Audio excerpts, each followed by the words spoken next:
Hello, my name is Bruce Sawalski. I'm the author of Canadian Wilderness Survival, Chief Instructor of the Boreal Wilderness Institute in Edmonton, Alberta, and today I want to talk to you about the survival kit on a string, which is basically a lightweight survival kit worn around your neck. So I want to talk about what you carry or can carry around your neck to save your life. So first of all, picture yourself alone somewhere on a mountain trail or cut line. What if you had to survive? The survival kit in a string is designed to be carried anywhere you go into the wilderness around your neck.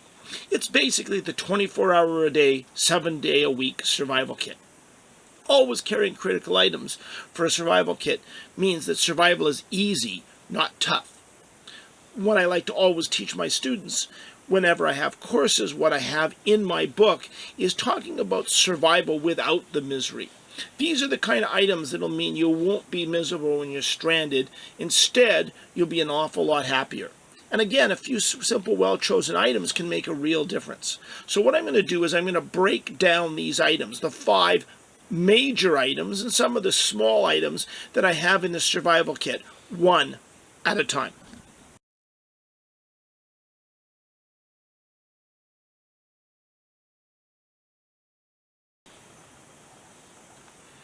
So this is our first priority, and the first priority in the Canadian wilderness for our equipment that we're going to carry with us beyond our clothing is always fire lighting. So what I carry is 20 to 25 full-size Strike Anywhere matches, like you see there. And I carry them in a proper waterproof container. So what I have here is a Coghlan's match container, but you'll notice that it has a black O-ring. I've replaced that with a larger O-ring, which is actually an O-ring designed for sinks. It works better at cold temperatures, which of course we get in Canada, as well as adding to the waterproofness.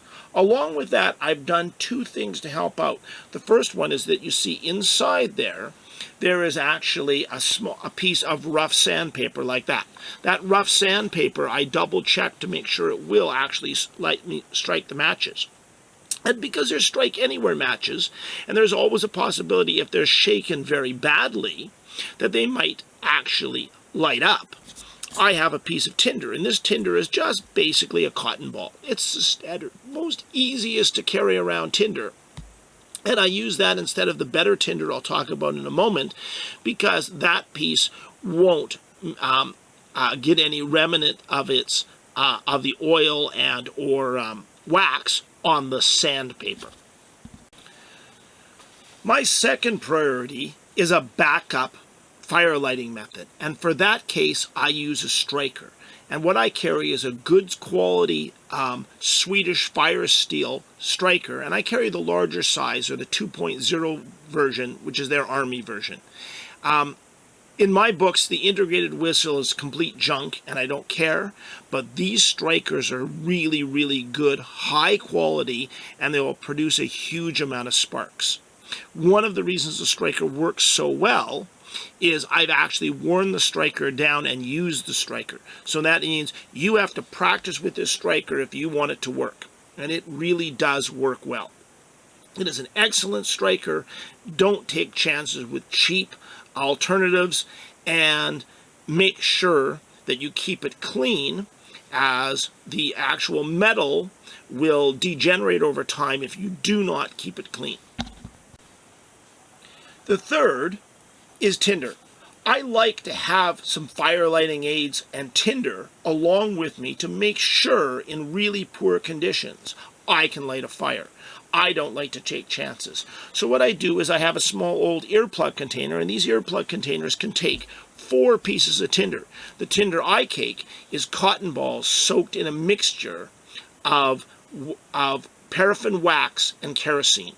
They're absolutely incredible. And one piece like this will light 4 fires without any problems. And one individual, in really poor conditions, one individual piece of tinder, once stripped apart, will burn for at least 2 minutes.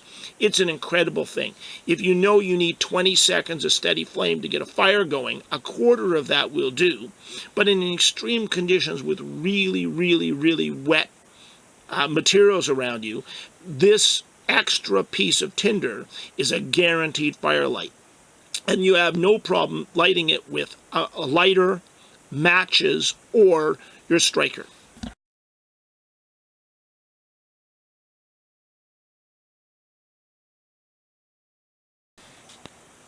My second priority is a survival knife. And for me, that means a good carbon steel survival knife. The one I'm carrying presently is a Moro Pro C, and I'm a great fan of Moro knives. They make incredibly sturdy, high quality knives.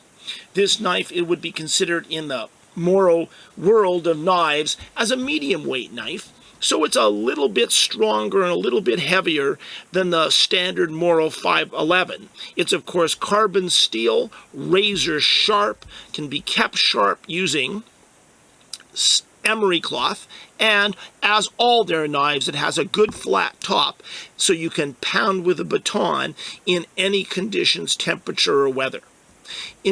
As well as that, there's the string that it holds together with a small locking carabiner that I use to put all my equipment on. There's the sheath, which is a locking sheath, and you'll see as I put this knife in, it locks up and does. Right there, I have a piece of duct tape. That's a long piece of duct tape, over 3 meters, and I continually use this duct tape and then redo it. As well, because I like a little bit of a backup, I have a little bit of wire. That's basic wire like that. And on that wire, it's a little over 1 meter of wire, and it's wrapped in, attached to the knife, and secured with another piece of duct tape, just to make sure it doesn't fall off.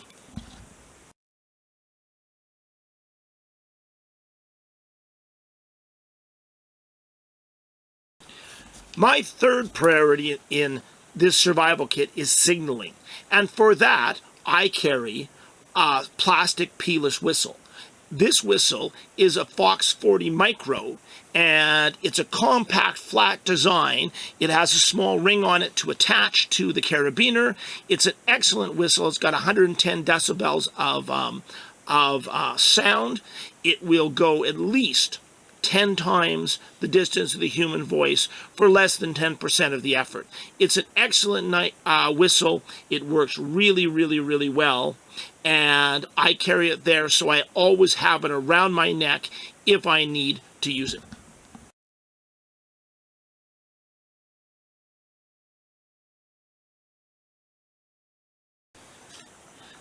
Now, one thing to understand about all survival kits, and especially a survival kit on a string, is you have to leave things out. There's only so much you can carry.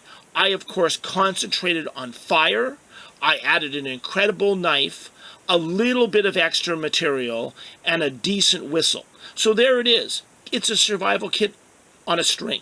It's a handy, easy to carry survival kit that literally hangs around your neck. I put the other small items under my shirt. I leave the knife on the outside. It's always handy, whether it's on the outside of my shirt or outside of my jacket or outside of my parka. I carry it all the time with me. It's an absolutely excellent kit.